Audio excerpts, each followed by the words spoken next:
Sobre el tema converso esta noche con Emil Chireno, nuestro especialista, abogado, además con especialidad en materia internacional, sobre si la Cumbre de las Américas es una fiesta o es un fiasco. Eso se parece a un cuento que le hacíamos aquí a una institución hace unos años. Emil, buenas noches. ¿Era cuentas o cuentos? Bueno, buenas noches. Un placer para mí estar contigo acá hoy. Gracias, el placer es mío. Creo que la puerta de entrada con esa foto de Daniel Ortega ahí es muy apropiada. Estuvo muy bien. Reveladora. Y reveladora, sí. Esos aplausos extemporáneos me dan risa. Fíjate como que él estaba como en un momento de un trance pensando y empieza gente a aplaudir, porque eso se espera, ¿verdad? En eso. Ajá. Pero bueno, fiesta o fiasco. Los dos tienen F. Uno es lo que se supone que debe ser, una fiesta de la democracia. Y otro es lo que aparenta que será, que es un fiasco de la democracia. Lo digo, y no digo que sea un fiasco para mis amigos de la embajada. Lo digo porque hay muchos presidentes que todavía en América Latina no confirman su participación. Cuando hablábamos del fortalecimiento o del renacer de Venezuela la semana pasada, yo te comentaba que... El nuevo capitalismo en Venezuela. Exacto, ese nuevo capitalismo, esa economía dolarizada, todo eso. Que Maduro, al igual que Daniel Ortega y Díaz-Canel, Cuba, Nicaragua y Venezuela, no iban a ser invitados a la Cumbre de las Américas. Eso lo sabemos desde hace mucho. Lo que se está revelando luego de eso es lo interesante, y es que hay muchos otros jefes de Estado que o han mostrado cierta disconformidad con esa exclusión o abiertamente dicen que si ellos no van, ellos tampoco irían. Me refiero, vamos a comenzar con CARICOM, que aquí no se habla mucho de CARICOM porque nosotros, acuérdate que nos consideramos centroamericanos para casi todo, a pesar de que estamos en el Caribe. Cuba, un dato que yo aprendí no hace mucho, es el único país de la región donde todos los países caribeños están representados con embajadas. O sea, Cuba mantiene una muy buena relación con los miembros casi todas las embajadas. Sí. No, están todas las del Caribe. Es el único país que tiene todas las embajadas de países caribeños.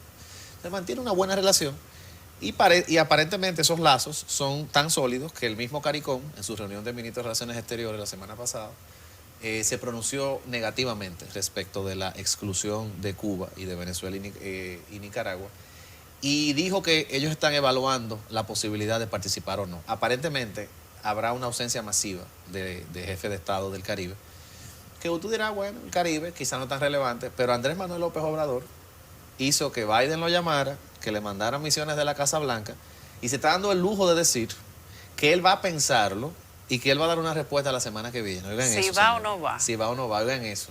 Y para Estados Unidos eso es un golpe moral, digamos, porque México es el vecino, uno, y dos, México es una de las economías más grandes de Latinoamérica, claro. Brasil y México. No, y los principales tratados están entre México y Canadá. Correcto, entonces como que está muy extraño que no vaya a México. Pero lo mismo está pasando con Brasil, por razones distintas. Bolsonaro, ustedes saben que no es muy amigo del multilateralismo, ni de la OEA, ni de nada de eso. Pero menos todavía es amigo de Biden. No olvidemos que Bolsonaro fue el único verdugo que en medio de la invasión de Ucrania, el único líder latinoamericano fue a reunirse con Putin cuando estaban los misiles cayendo. Entonces ahí tenemos una relación muy extraña con Washington. Pero esas son las dos economías más grandes de América Latina. Y que falten las dos economías más grandes sería un golpe más moral. Los aliados de Cuba y Venezuela. Más los aliados, sí, también, que son los del Caribe.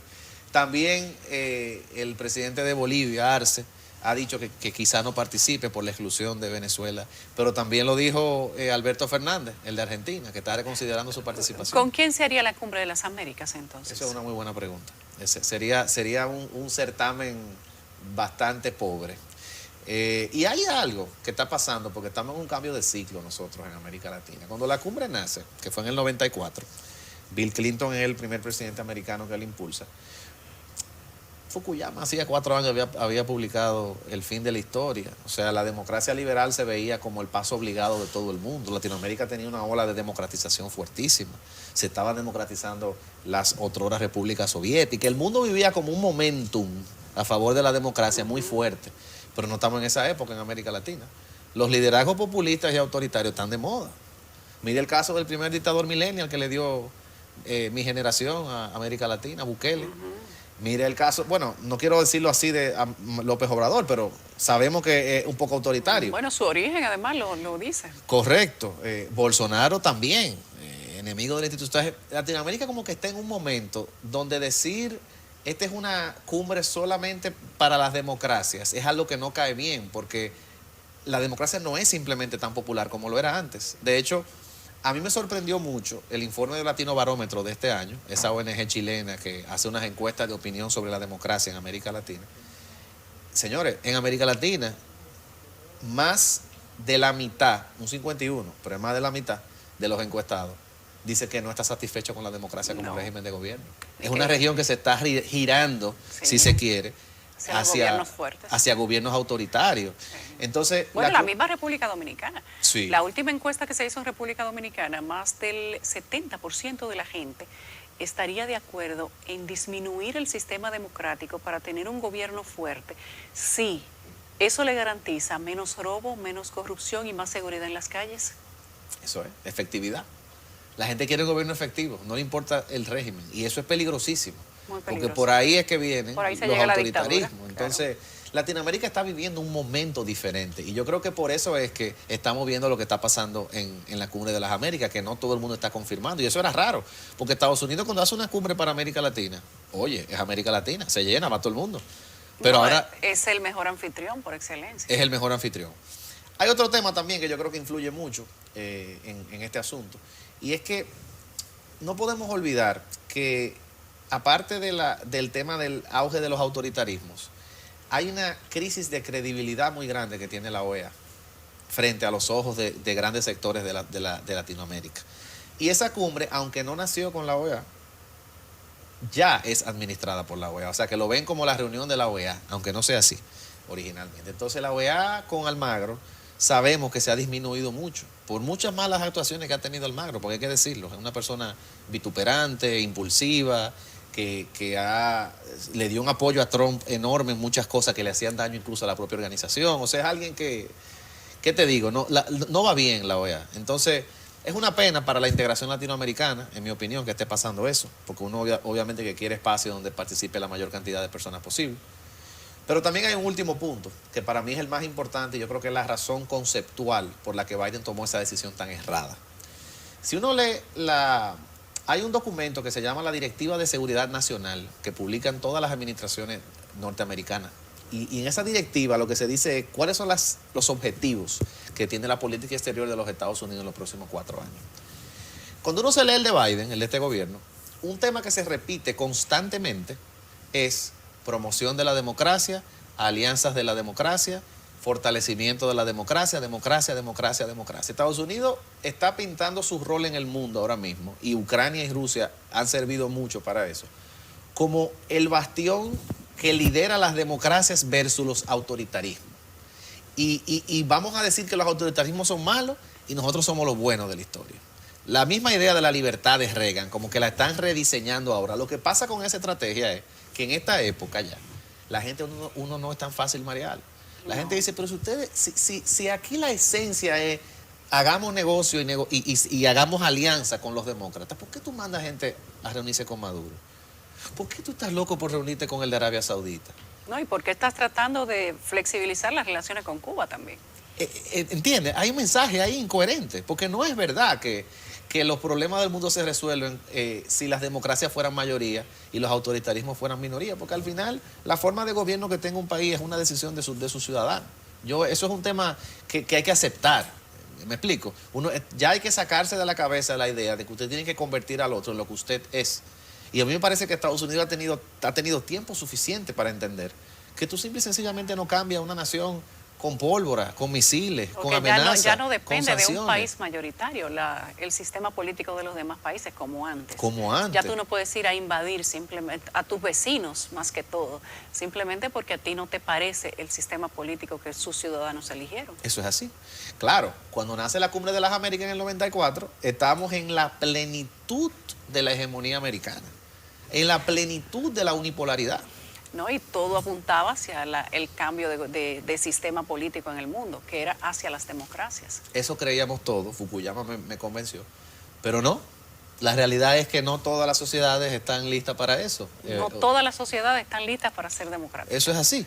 Entonces, yo no sé si al final la cumbre va a ser un fiasco o una fiesta. A mí me parece que va a ser más fiasco que fiesta, porque el solo hecho de que a 2 semanas estemos hablando de lo que estamos hablando tú y yo, y de que la mayoría una gran cantidad de presidentes latinoamericanos no hayan confirmado su participación, te dice a ti que hay una crisis fuerte. Eso no había pasado nunca. ¿Hasta cuándo tendría el país que convoca para saber si va o no va la Cumbre de las Américas? Porque si se retira más del 60% de los países que van a participar, ¿valdría la pena realizar la cumbre? Bueno, acuérdate que cuando un país se retira, eso significa que el presidente no va, pero mandan el canciller.